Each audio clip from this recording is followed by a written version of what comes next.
Hello and welcome to the Cardinals Scoreboard Show. This is Trey Graham along with Cardinals head football coach Matt Nally. We join you every Monday evening at the Dugout Sports Grill at the Z-Plex. You can join us 5:30 p.m. on Mondays for dinner at the Dugout. And then make sure you subscribe to Melissa ISD on YouTube. Every Monday evening we release the new episode of the Cardinal Scoreboard Show. And Matt Nally, how does a 4-game winning streak feel? It's not bad, right? I mean, Better than 3 games. Yeah, yes, sir. We're, like I said, super blessed. The kids have been doing an unbelievable job. Coaches have been doing an unbelievable job. And once again, it just translates weeks to week. We're going to talk about the victory over Mesquite Poteet in a little while, and we'll look ahead to the Denison Yellow Jackets. And you get to brag on a couple of pretty talented football players here in a minute. Sir. Yes, sir. But we talk about coaches have to be math teachers and algebra and physics teachers. Well, you're not a physics teacher. No, sir. You let that other coach do that job. Yes. So what do you do during a school day? Well, going back in time, I taught for a while, and I was a science teacher for a long time. And then as I've moved through the education part of my career, I've taught history, I've taught health, I've taught PE. And then I was an assistant principal for about 5 years. So when I was an assistant principal, one of my duties was truancy. And when I became the head football coach, and they moved me from the elementary to the high school, that has become one of my duties, is truancy. And it's a little bit different from the truancy that I used to do, which is about 250 kids in the high school, to now there's around 15 and a half, 1,600 kids in the high school. So I am partnered up with Coach Katie Stinton, and we have different alphas. So I am N through Z, and she's A through M, and we do truancy. So we have a small hand and compulsory attendance, which is 90%. What does that mean? So it means you have to go to school 90% of the time. That's a state law. That's not a Melissa law. That is statewide to get credit, or you don't get credit. Or sorry for your luck, you don't get credit for your freshman, your sophomore, your junior, whatever the case may be. So we have a small hand in that, but our biggest hands are in truancy. So truancy is unexcused absences throughout the year. So for us, it goes by a 3, a 5, a 7, a 9, and then 10 plus. So we have different steps and things that we do within the 3-step, the 5-step, the 7-step, the 9-step, and the 10-step. But our biggest thing is just to support the student and so support the family and how we can help. Because we don't want to file truancy on anybody. And if you That's a legal thing. Yeah, that's a legal thing. So describe that. So in the state of Texas, you have to file truancy, and that what that means is if a kid gets to a point where there are 10 or more unexcused absences, we as a school district have to file truancy on that kid, which we file truancy on the parents. And it's a state thing. It's not a Melissa thing. It's a state of Texas thing. I mean, obviously, go to court. Yes, I mean, we file truancy on the student's parents, and that student and that parent have got a court date and go in front of a judge and discuss why they're truant. And like I said, our job is to help people not to get to that point. But there is kids that get to that point, and I mean, obviously, it's a sad situation, but it does happen. So it's our job to help to support them, but also to be that legal voice at the school to kind of help them, those parents and that kid out as well. So that really, my day from 5:45 to 8:30 is football, and then after I take a shower, it is truancy until about 2:45, 3 o'clock. Until I got freshman football. So that is my day in a nutshell.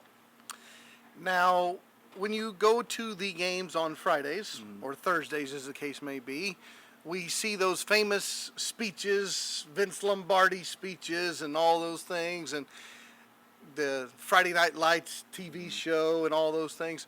What's it really like in there?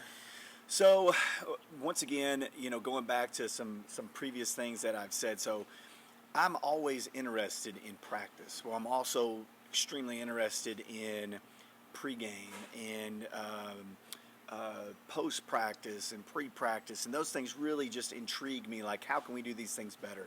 So I went on this conquest per se, how to make that better for us scientifically. So what we do is a little bit different. So it takes time away from that, prep up, pump up speech. But once again, I was listening to Nick Saban talk, and he was like, if you have to consistently pump up a team, then you're not doing something right Monday through Sunday. So needless to say, we are harping on things more often than not, Monday, Tuesday, Wednesday, Thursday, before the game even starts on Friday. And I really say that Saturday when we bring the kids in, we're talking about things rather than just basic facts. Like I told the kids today about, what our goal is for today, what our goal is for this week, what our goal is for a month from now, and how a month from now ties into today. And, you've had those speeches, I've had those speeches as a player. And, if someone asked about me, they're going to say, well, Coach Nally gives good speeches, I would hope. But I just, getting those speeches as a kid, and it doesn't really translate for me anymore as I thought it might.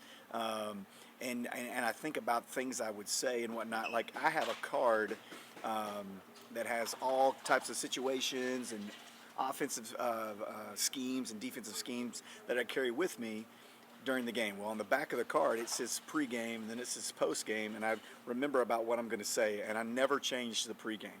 It always talks about getting your mind right, playing for your brother, and let's go kick butt. That's pretty much it. Where it used to be, I would have a thing of the week that I would talk about and whatnot, and then I would enhance it on Friday night. But once again, those kids, they don't need me to pump them up and whatnot. That stuff really does not exist. So is it your job to pump them up or to calm them down and get them to focus and focus? Yes, to focus, especially they are teenagers. Correct. These days, everybody, and I shouldn't say these days. I remember being a player too. You didn't really have to get me going. Right. You had to kind of get me focused on what was fixing to happen. Everyone wants to, hoorah and whatnot. I'm going to battle and things like this, and that's so wide. So let's narrow that down and really focus on what's really important at the moment. And it's really not that, beating your fist and stomping your foot. That doesn't really happen. Now, there's some people that are really good at it, and I would say, I used to be good at that. But A, my stories have gotten old, and I've been here for a while. Yeah. But B, I don't think that kids translate to that anymore. They have so many other factors in their lives, and they have so much social media and so much things that those things are already kind of amplified, and I don't have to amplify it. But the biggest thing I've learned from listening to other coaches and like Nick Saban is you should be talking about those things Monday, Tuesday, Wednesday, Thursday, Friday, Saturday. You shouldn't just talk about it that one day. Right. So that's the kind of approach that we've taken this season, definitely. We've talked about before what we call halftime adjustments, but Mm-hmm. you've said it's not a halftime adjustment, it's constant adjustment. It's constant. Talk about that. You go out there on defense and they run through you on the first drive. Right. You got to make an adjustment, or the vice versa. They shut you down on Right. offense. So, this past week was perfect for that because they took the bye week, Poteet did. They took the bye week to put a whole other offense in. So we had no idea that, So we're prepping for a 3x1, a 2x2, a 10 personnel team, and they came out running the split back veer, not split back, but in the Pistol. a pistol, but adjusted wishbone, Yeah. and we're so once again, you have to adjust now. Yeah. Right when they come out, and you're like, because they didn't do it in pregame either. They were in the spread, and you have to adjust then. And it took us some time to get our kids adjusted to that.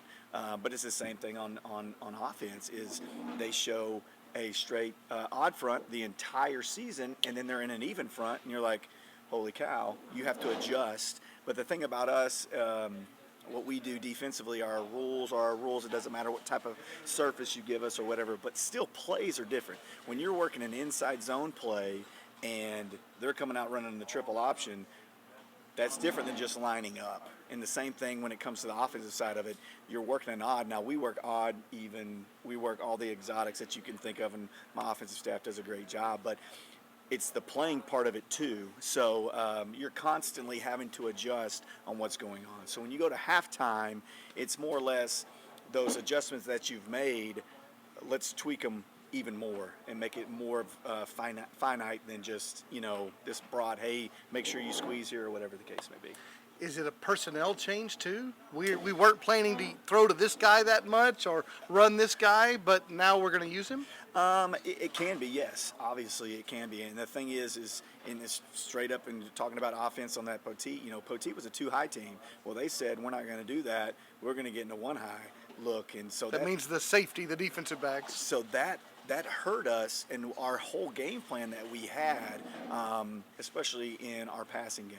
So we had to finite that and push that into something that was very small and basic for the kids to go through, because that's not something that we had planned for.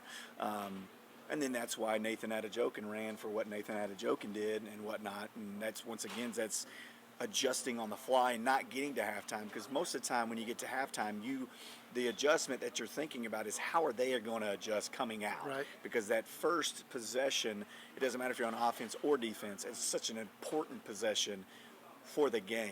So you're kind of playing, you're guessing what they're doing, but I mean, it's a constant thing. It's constantly, it's alive. It's constantly evolving, because people aren't doing what they're doing on the first drive, the last drive before halftime. Now, if it's working, we have 5 rules in Melissa. If it ain't broke, don't fix it. So if it's working, keep running it until they can stop it. So, but yeah, that's kind of how that whole thing kind of works. In a moment, our audience will get to meet Nate Adejokin and Jackson Ford, our offensive and defensive players of the game. Nate did run for 3 touchdowns, and Jackson had a great game, a couple of tackles behind the line and 5 tackles overall. And I want to talk about the group in a moment, but take a chance to brag on those guys. Well, first off, you can't ask for 2 better people. Nathan Adejokin, getting to be around his family, he comes from a great family, but pardon me, he is just the poster child of what a Melissa Cardinal should be. I mean, he's constantly working his tail off. He's going to know his assignment. He's going to be extremely polite. The integrity of the game, he understands that. Not just that, he understands what it means to be a football player in the state of Texas, a football player in 5A and in Melissa. So, but the thing about him, I've talked about him multiple times, is the transition he has made from the junior high to where he is now. In the junior high, our junior high coach is kind of like, he's so talented, but we really don't know what his strengths are and whatnot. And then he got to be a freshman, and I was like, he is going to be a running back, so help me God. I'm just going to make sure he is a running back. And so we made him a scout team guy, and he goes through that scout team and is just getting pounded. But once again, he just rose through it, and now where he is now is because of all those things that he went through to be like I said, that poster child of what a Melissa Cardinal should be at. And that's somebody who grinds, somebody who cares, holds himself accountable and his other teammates accountable. He is a great, great human, but he's a great football player as well. He's the guy that's been around a long time. Correct. Jackson Ford's one of those new guys. Right. From Tennessee. Correct. So talk about Jackson. Jackson Ford is an anomaly when it comes to kiddos these days, especially kiddos that want to play quarterback. Because you have those kids that are just, I'm a quarterback, and I can't, get out of that aisle or whatever, that mindset. So when we got Jackson was a quarterback, and it spoke volumes to me about Jackson when he came to me, and he was like, and this is probably week 5, we're about to start spring ball, and he was like, Coach, I want to do what's best for the team. And I was like, Jack, I'm not going to tell you what to do, buddy. Tell me what you think's best for the team. And he was like, I think playing defensive line would be the best thing for the team. And I agreed. And once again, not to get biblical, but, my faith if you're going to do the right thing and serve other people, I think you get rewarded. And he immediately walked off we practiced, and when practice was going on, I got 2 phone calls from colleges that said, we want to offer Jackson Ford a scholarship. He walked off. I told him, to this day, I think it's because, hey, he wants to serve others and help others.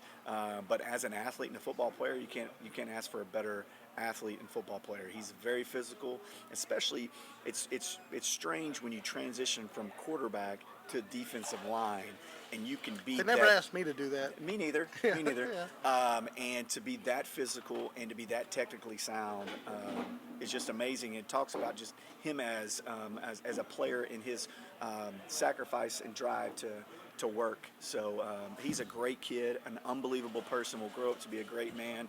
Those 2 people have been raised right. Jackson Ford and Nathan Adejokin are great picks by you and Coach Dill this week.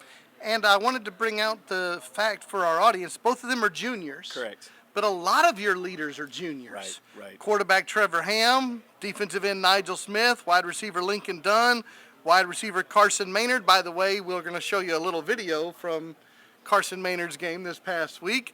But I could go on, but a lot of those really big contributors you have are juniors. Right, and then in the coaching profession, we call that a good problem, because you want, you want young kids that contribute and can play, because that means they're going to be with you a little bit longer. But yeah, that junior group is so special.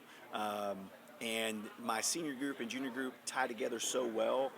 It's just a fun overall atmosphere to be a part of, and I think that's why we've had success, is because the kids have gelled as a team, and that comes from both groups, that junior and that senior, and even those sophomore groups of gelling and coming together, and it's really one ideal, one team. No one's thinking about stats, no one's thinking about playing time, everyone's thinking about what can we do and what's my role to help the team win.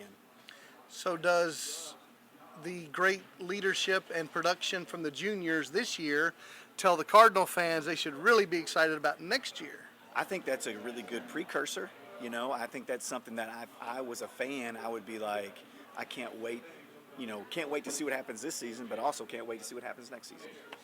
You're watching the Cardinal Scoreboard Show. This is Trey Graham and Matt Nally. We broadcast every week from the Dugout Sports Grill at the Z-Plex. You're going to get to meet Jackson Ford and Nate Adejokin after this. As our church home sponsored this broadcast, we do invite you to First Melissa Sunday mornings, 9 a.m. or 10:15 a.m. You can join us online, 11:30 a.m. Find out everything about our church family at firstmelissa.com. We'll take a break and come back right after this.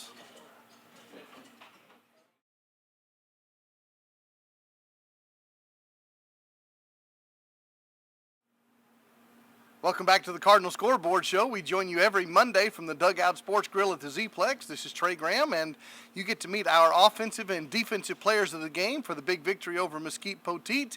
Our offensive player of the game, Nathan Adejokin. Welcome to the program. Thank you. It's nice to have. Good to visit with you. Speak up so everybody can hear you. Nate Adejokin, junior running back, according to my stat man, Ross. Yes, sir. 17 carries, 146 yards, 8.5 yards per carry, 3 touchdowns, a great game. Do you think it was your best game as a Cardinal? Yes, sir. I think I spent a lot of time during the bye week to get better. I worked on footwork a lot, so that really boosted my game this past week.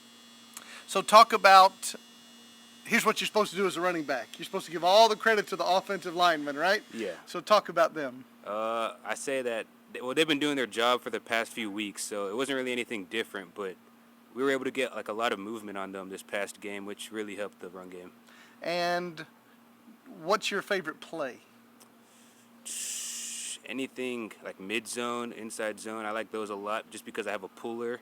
Okay. And I always watch Gunnar Wilson, my tight end. He likes to blow stuff up. He has a lot of I don't know, he just loves contact, so it's just nice to watch that and then fill the gap and go score. You're a junior starting this year, first time as a starter. You've seen guys like Ashton Mitchell-Johnson and other guys that were your mentors or role models, I guess. So who have you learned from in the past couple years?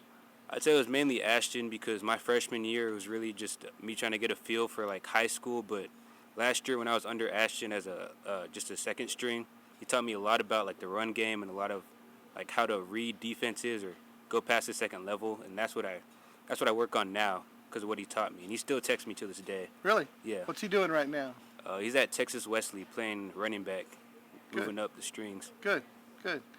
And of course, as a member of our church family, I know your dad and your mom really well, and also know your older sister. We mentioned this before we came on the air, Priscilla Adejokin, who is a state champion power lifter.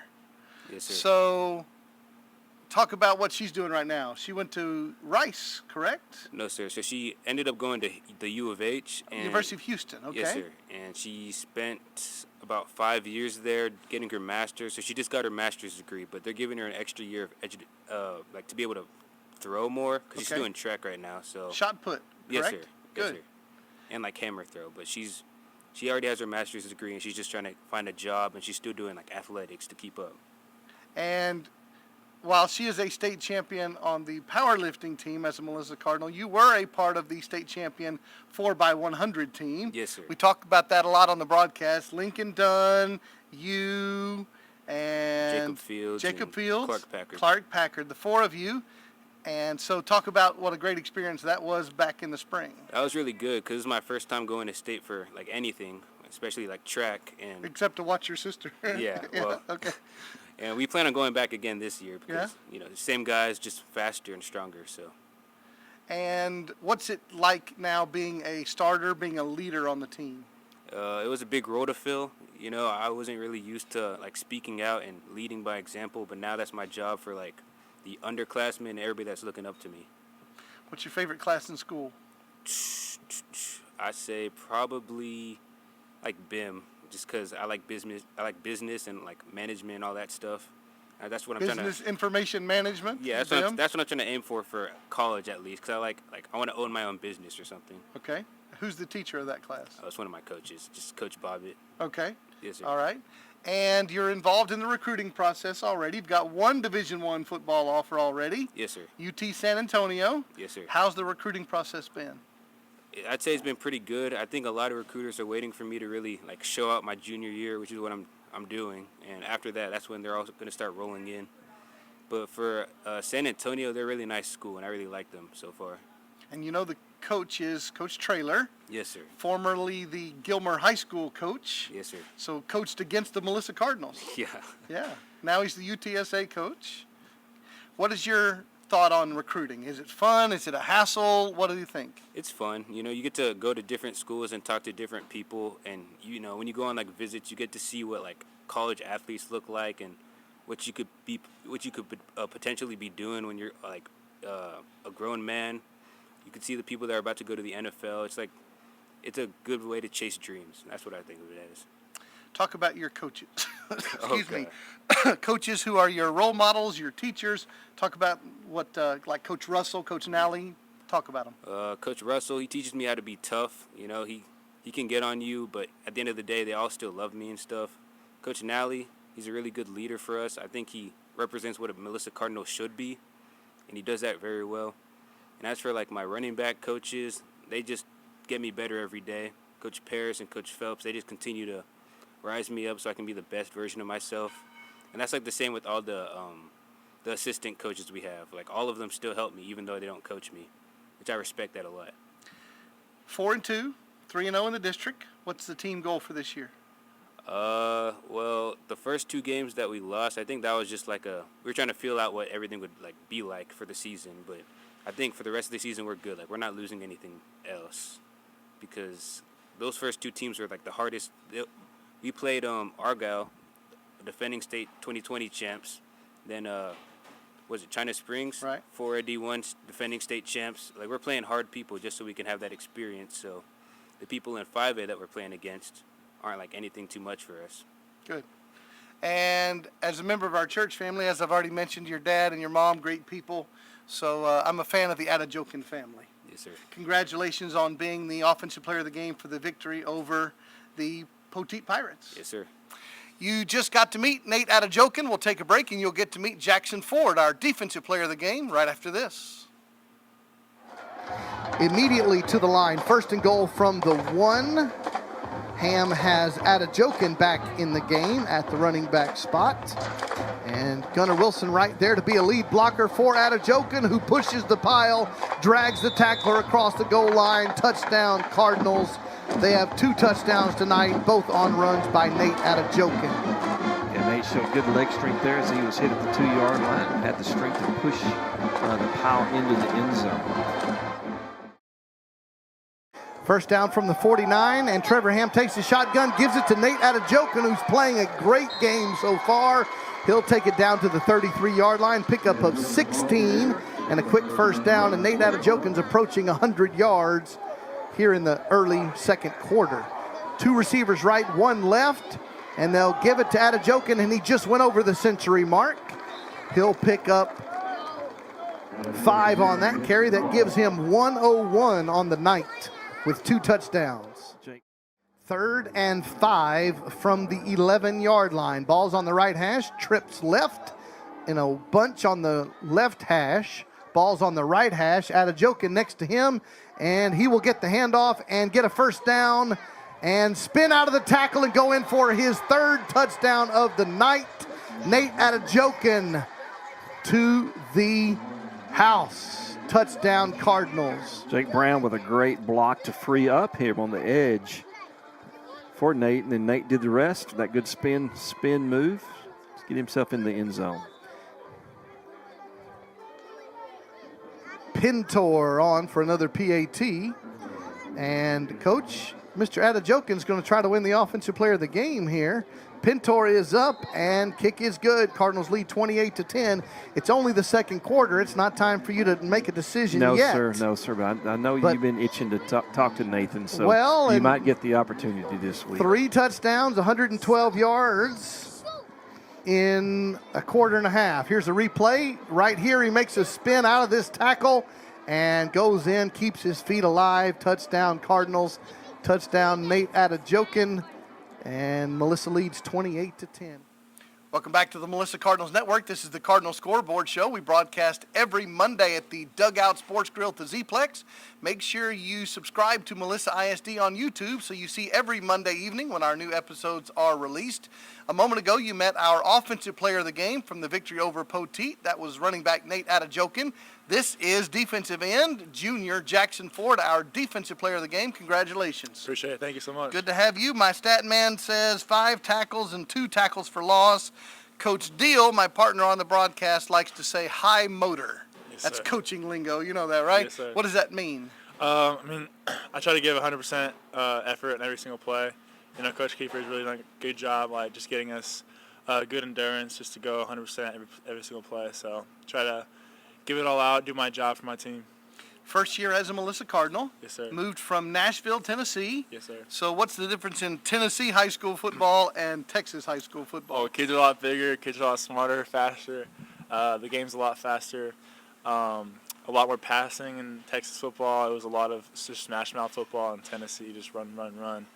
But when you get a good look of just better athletes, better exposure, and just a whole different ball game. And we were talking a moment ago, recruiting is going pretty well for you as Yes, a sir. junior. You have several offers. Yes, sir. Name some of them. Texas Tech, San Diego State, UTSA, UNT, Jacksonville State, and then hopefully a couple more soon. And how's that recruiting process? Oh, it's going great. You know, it's a little stressful sometimes because, you know, it's just you forget to respond. But, like, I love it. It's a blessing. I couldn't be more happy where I'm at. Is it a hassle or is it it's something you enjoy? I wouldn't say it's a hassle. It's something I enjoy. I love every part about it. It's just it can be a lot sometimes.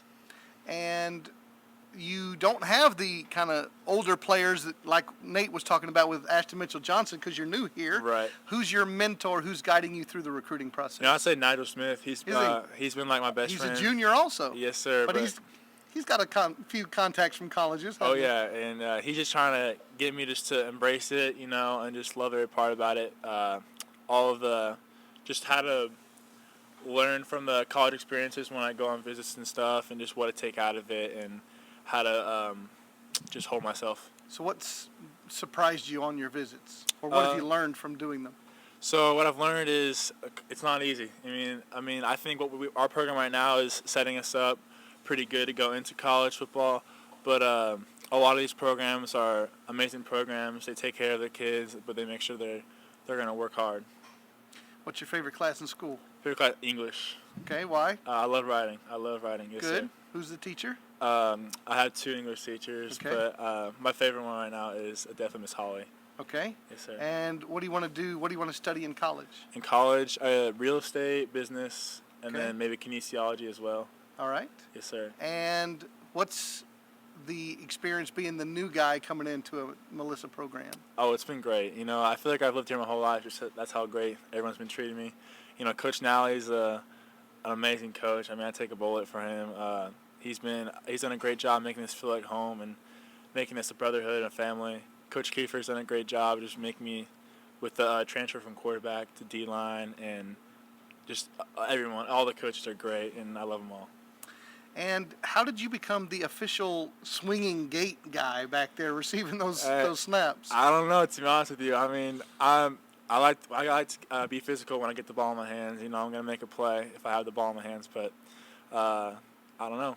It's just Coach Nally trusts me with it, so Yeah. I respect it and I appreciate it. And one more question. You mentioned him already, Nigel Smith. He's pretty good. Yes, sir. What are you learning from watching him? Oh, it's just 100% every play. You know, a lot of technique, a lot of just being able to maneuver yourself and be very versatile. So he's just teaching me a lot of good moves and a lot of how to build your strength and just build your physique. Good. Well, congratulations. Yes, sir. I appreciate it. Jackson Ford, our defensive player of the game for the victory over Mesquite Poteet. We'll take a break and talk more with Coach Matt Nally right after this. We'll get there when we get there. 3rd down, 11, toss sweep going left. Number 5, And there's Jackson Ford. Jackson Ford to blow it up. It's going to bring up 4th down and punt time for the Pirates. The quarterback turned defensive end is just getting stronger and stronger every week. The junior. First pistol formation as they've used most of the night, and a motion man as they've used most of the night. And quarterback's going to pull it out of the belly of the fullback, keep it himself, and gain none yards. Very active. Number 5 there for the Cardinals, Jackson Ford.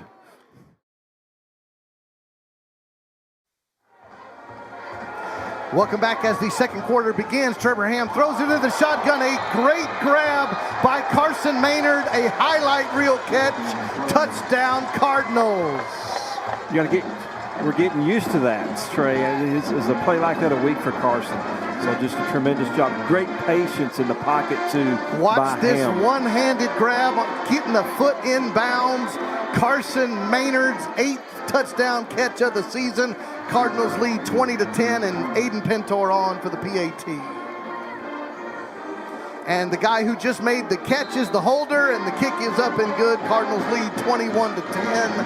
And Carson Maynard with a tremendous one-handed grab. And on the first play of the second quarter, Cardinals lead 21-10. Breathing. Number 1, it's high school football, only the varsity. Melissa High School against Poteet High School. Carson Maynard, the junior, snagging the 15-yard touchdown with one hand. Beautiful catch, it counts. Melissa went on to win 42-10.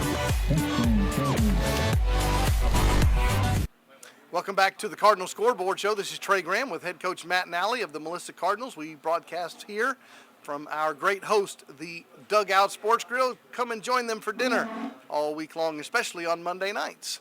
Now we get to look back at a big victory over Mesquite Poteet. 42-10 was the final score. And the Cardinals, I say, had a really good offensive game, a really balanced offensive game. And I think Poteet, you said it in the earlier segment, they came out and changed everything that you were planning for. Right. But you were still able to have success Right. both sides of the ball.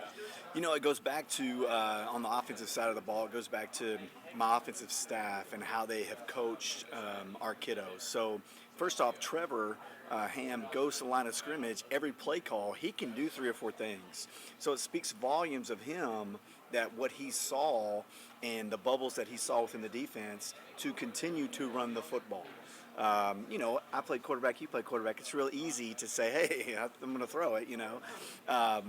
But for him to do that speaks volumes of his development and him as a teammate, and what he's going to do. And then defensively, the same thing with my defensive coaches. They've done an amazing job of teaching those rules to those kids. So the first time they came out in an offense that we haven't seen since we scrimmaged Gunner a couple years ago, and for them to be able to line up correctly and whatnot was super just complimentary to the coaches and the kids following the rules and that piece of that game plan when it comes to rules. But it's got to be kudos to the kiddos. I mean, the kiddos did an excellent job. But we had a coaches meeting this morning, and that is something, I'm a planner, and it's got to be, because now I'm a little bit nervous that other people are going to do that kind of stuff. So we had a coaches meeting this morning. I was very complimentary, and thank you so much for doing those things and putting those kids in that situation, because I know nobody else, everybody else did a great job Thursday night. But when they walked out and they were in that offense, Brother Graham, I was booty locking a little bit. I was a little bit nervous. So, and they did the same thing defensively. They came out and they're in something else, and I was a little bit nervous. But our kids adjusted well, and our coaching staff kept their heads where they needed to be, and we moved forward. And once again, the kids did a great job of executing. 42-10 was the final score, and you got a lot of players in the game on Thursday. Right. And once again, it's about building depth. And I think I said this last week or maybe the week before, but you're going to win a game in November and December with kids that you're building depth with right now. And to me, that's the most important thing about football right now, is building that depth piece. So we've had an awesome opportunity to build that the last couple games, and hopefully we continue to have that opportunity. And hopefully a kid will get in and make a play, because that's what happened on Thursday too. Is you're watching it, and I love listening to the coaches and the kids talk throughout the game, and they're talking, and that group that went in, not our so-called twos, go in, and they're just getting stop after stop, and that makes you feel like, all right, we're doing something correctly. Those kids are being developed too. It's not just about the ones or whatever the case may be, and so. Yes, sir. I'm really proud of those kids. It was a big victory over Poteet, 4-game winning streak, 3-0 in the district. So the district standings, for those who care about such things, Melissa Cardinals 3-0 in the district, Lovejoy 3-0 in the district, Crandall 2-1, and then most of the rest of the world is 1-2. Right. Denison, Greenville, Terrell, Poteet are all 1-2. Right. What's going on in Princeton right now? 0-3 in the district, and they're having a struggle. Yeah, I love that coach over there. Coach Chandler's a great guy, great coach. They're playing with. They have a good problem too. They got a lot of young kids that they're playing with, but they don't have a lot of those older kids. That mix of those older kids that can help those younger kids out. So they'll get it together and they'll move forward. And and I told our kids this last week or today, you're going to get the best Princeton team that you can ever possibly fathom getting. Well, why, Coach? Because it's Princeton. Yeah. That's why. It's the same thing if we If play. you've been around Melissa for a while, that's a serious rival. Correct. Same thing if we play Anna. You're going to get the best Anna. It doesn't matter what the record is. You're getting the best Princeton, Anna, VA, Salina, Argyle team. You're getting their best. So I think, we're going to have to be prepared for that game. I don't care about the records or anything like that. We're going to have to be prepared for that game just like we're going to have to be prepared for this week. But yes, sir, I think that they're dealing with a little bit of youth in Princeton. This Friday, 7:30 kickoff, 7 o'clock pregame show on the Melissa Cardinals Network as the Denison Yellow Jackets come to town. Now, you probably know, our audience needs to know, Tyler Norman, the minister to students at First Melissa, is having a fifth quarter event. Oh, sweet. So you have to play a game first, and then the teenagers are all Sweet. invited to come to First Melissa for Wingstop, glow-in-the-dark dodgeball, and Italian ice. Dang right. That sounds amazing. So fifth quarter event at First Melissa after the game against Denison. They lost to Terrell last week, 55-30. So you've got your team coming off a big win, Right. your opponent coming off a big loss. Right. What does that mean mentally, motivationally? So every game day, I meet with the kids and we talk about just I don't want to talk about it. It's character ed. It's like life lessons in general. So we had talked about last week about underestimating people, underestimating situations, not overlooking things and whatnot. So we brought up Mike Tyson and Buster Douglas, that fight. And Before they were born? yes. Yes, yeah. And we had brought up just that whole situation and whatnot. So it's the same thing. We didn't play very good Thursday night. That's just, we didn't. And I don't know if it had to do with scheduling, being off schedule, coming off of a bye. But that is something that we had to reharp today. And that is, hey, we're not because nobody's overlooking you. Right. So we can't overlook anybody. But when you, because kids see it immediately. I mean, it is in their hand immediately. They can see scores, they can see everything. And that's the one thing as a football coach, like, you know, once again, I've been talking about Coach Saban the whole time, but they talk about the media and how the media just builds them up, and it can be poison. And so you're constantly having to say, hey, guys, you can see that score, and you can see but you don't know what's going to happen on a Friday night. The ball might bounce the other way. So you got to make sure that your mind's always right and you're giving your best effort on every single play, and you're into the game always. So, and that's really all that we can control. But yeah, I mean, it can be difficult. It really can be difficult, especially when you're dealing with 16, 17-year-old kids. But I hope that our kids are more focused and understand these next few weeks and as we push through the playoffs, because the goal is to win the state championship. The goal is not to make the playoffs. So there's 14, and I say this to all kids, and I say this to coaches, there's 4 teams that make the playoffs. It's not as difficult as when we were kids.